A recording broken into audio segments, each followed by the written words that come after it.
All welcome to GTVS kitchen. First time நம்ம சேனல் பார்க்குறவங்க சப்ஸ்கிரைப் பண்ணிக்கோங்க. பக்கத்தில் இருக்க பெல் ஐக்கானே கிளிக் பண்ணிக்கோங்க. அப்போ தான் நாங்கள் போகிற வீடியோஸோட நோட்டிஃபிகேஷன் உங்களுக்கு வரும்.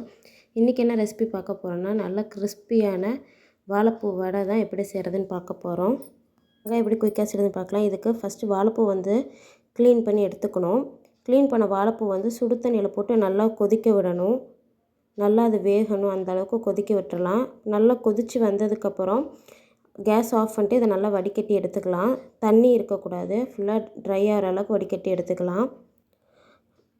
அண்ட் இது கூடவே நான் வடைப்பருப்பு நல்லா க்ளீன் பண்ணிட்டு 1 மணி நேரம் ஊற வச்சுருக்கேன். இப்போ இதை தண்ணி வடிகட்டி எடுத்துக்கலாம். இப்போ பார்த்திங்கன்னா நான் வடிகட்டி எடுத்துக்கிட்டேன். இப்போ இது கூட தேவையானது பார்த்திங்கன்னா, ஒரு 10 பல் பூண்டு, அதுக்கு ஈக்குவலாக இஞ்சி, 2 ஸ்பூன் சோம்பில் தனித்தனியாக 1 ஸ்பூனை எடுத்துக்கணும். அண்ட் 12 வரமிளகா, வேக வச்சுருந்த வாழைப்பூ நறுக்கி எடுத்துக்கணும். அண்ட் ஒரு பெரிய வெங்காயம் நறுக்கி எடுத்துக்கோங்க. அண்ட் கொத்தமல்லி, புதினா அண்ட் கருவேப்பிலை நறுக்கி எடுத்துக்கணும். இப்போ நம்ம எடுத்து வச்சுருக்க பூண்டு, இஞ்சி, 1 ஸ்பூன் சோம்பு, வரமிளகா கொரகொரப்பாக அரைச்சி எடுத்துக்கலாம்.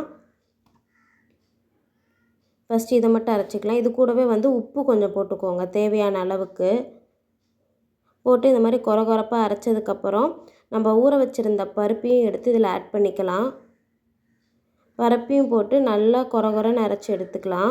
நைஸாக அரைச்சிங்கன்னா அந்த கிறிஸ்பினஸ் வராது. இந்த மாதிரி அரைச்சிங்கன்னா நல்லா கிறிஸ்பியாக இருக்கும். அண்ட் இப்போ நாம் அரைச்சி வச்சுருக்கிறதோட நம்ம எடுத்து வச்சுருக்க இன்க்ரீடியன்ஸில் ஆட் பண்ணிடலாம். கொத்தமல்லி, கருவேப்பிலை, புதினா அண்டு 1 ஸ்பூன் சோம்பு தனியாக எடுத்து வச்சுருந்தோம், அதையும் இதோடையே ஆட் பண்ணிக்கலாம். அண்டு வெங்காயம், வாழைப்பூ இதையெல்லாம் இப்போ ஆட் பண்ணிக்கணும். அண்ட் இப்போ இதெல்லாம் ஆட் பண்ணிவிட்டு நம்ம அரைச்சி வச்சுருக்க பருப்போடு பைண்ட் ஆகிற மாதிரி நம்ம நல்லா பிசைஞ்சு எடுத்துக்கலாம். ஒன்றோட ஒன்று நல்லா பைண்ட் ஆகணும். அந்த மாதிரி கைவிட்டு நல்லா பிசைஞ்சு எடுத்துக்கலாம். இந்த மாதிரி பிசைகிறப்ப எல்லாமே எல்லா இடத்துலையும் மிக்ஸ் ஆகும். அதே டைமில் பக்கத்துலேயே ஒரு கடாயில் எண்ணெய் ஊற்றி சூடு பண்ணிக்கலாம். எண்ணெய் சூடாகிறதுக்குள்ளே இதை பிசைஞ்சு உருண்டை பிடிச்சி வச்சிடலாம். பார்த்திங்கன்னா பிசைஞ்சாச்சு. உருண்டை பிடிச்சி வடை தட்டி போட்டுடலாம். உங்களுக்கு எவ்வளோ பெரிய சைஸ் வேணுமோ அவ்வளோ பெருசுக்கு உருண்டை பிடிச்சி வடை தட்டிக்கோங்க. இப்போ நல்லா எண்ணெய் சூடானதுக்கப்புறம் நம்ம தட்டி வச்சுருக்க வடையை போடணும். நல்லா எண்ணெய் சூடாக இருக்கணும், ஹை ஃப்ளேமில் இருக்கணும். இதே மாதிரி மற்ற உருண்டைங்களையும் வடை தட்டி போட்டுக்கலாம்.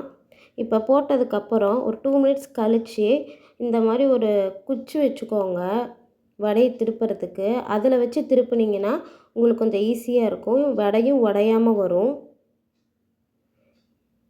இந்த மாதிரி அப்பப்போ திருப்பி விடுங்க. நல்லா ஒரு கோல்டன் ப்ரௌன் ஆகிற அளவுக்கு திருப்பி விடுங்க. நல்லா பொறுமையாக திருப்பி விடுங்க, இல்லைன்னா வடை உடையிறதுக்கு வாய்ப்பு இருக்குது. ஸோ இந்த மாதிரி நல்லா ப்ரௌன் ஆனதுக்கப்புறம் இதை நம்ம இப்போ எடுத்துடலாம். பார்த்திங்கன்னா நல்லா கிறிஸ்பியாகவும் இருக்குது, நல்லா கலர் சேஞ்ச் ஆகிருக்கு. இந்த கலருக்கு வந்ததுக்கப்புறம் எடுத்திங்கன்னா கரெக்டாக இருக்கும்.